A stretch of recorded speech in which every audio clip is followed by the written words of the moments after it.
In an explosive turn of events, former Intel board members have reignited the debate over the semiconductor giant's future, just one day after President Donald Trump labeled its CEO confused and demanded his resignation. This isn't just another corporate shakeup. It's a pivotal moment that could redefine America's technological edge on the global stage. And this is the part most people miss.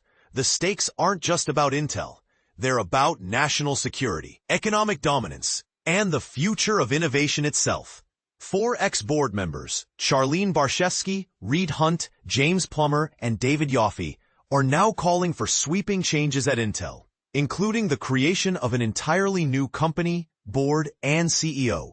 Their proposal: spin off Intel's manufacturing arm into a standalone entity focused solely on producing cutting-edge semiconductors. Why? Because, as they argue, only a radical restructuring can restore Intel's competitive edge and safeguard the United States' position in the high-stakes chip-making race. Intel, once the undisputed king of the semiconductor world, has seen its crown slip in recent years.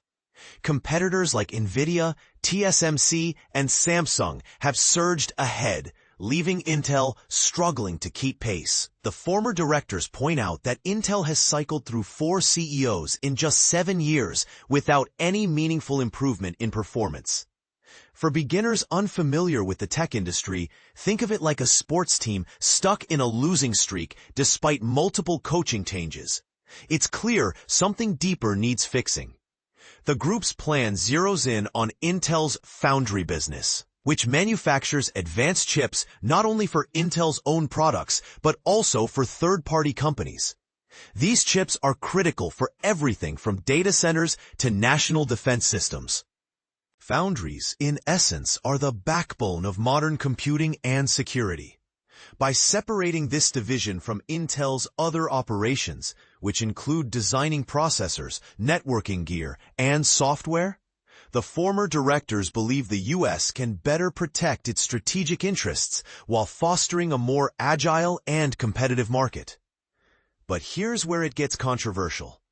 Should shareholders really insist on splitting up such a storied institution? Proponents say yes, arguing that independence would allow the foundry unit to compete directly with Taiwan's TSMC, currently the world's largest contract chipmaker. They suggest channeling remaining funds from the CHIPS Act, a federal initiative aimed at boosting domestic semiconductor production, to support the new entity. Doing so could encourage American design firms to place orders domestically, instead of outsourcing to foreign competitors. Critics, however, might ask whether breaking up Intel risks destabilizing an already fragile ecosystem further. The pressure on Intel intensified significantly when President Trump took to Truth Social to accuse current CEO Lip-Bu Tan of having conflicted ties to Chinese tech firms. His remarks sent shockwaves across the tech community and triggered a sharp 3% drop in Intel's stock price. In response, Tan issued a public letter defending his record, stating that allegations against him were based on misinformation. He emphasized his commitment to advancing U.S. national and economic security and noted that he is working with the White House to clarify misunderstandings. Tan's critics, including Senator Tom Cotton, have raised concerns about his past investments in Chinese companies, some of which reportedly have ties to China's military. While Tan maintains that he has always acted within legal and ethical boundaries during his 4-decade career, the controversy continues to simmer. Meanwhile, Intel itself has pushed back against criticism, asserting that both its board and CEO remain steadfastly aligned with the administration's America First agenda.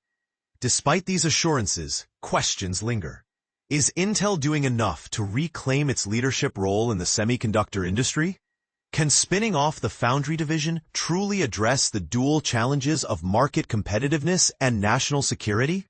Or does the solution lie elsewhere entirely? What do you think? Share your thoughts in the comments below. This conversation is far from over.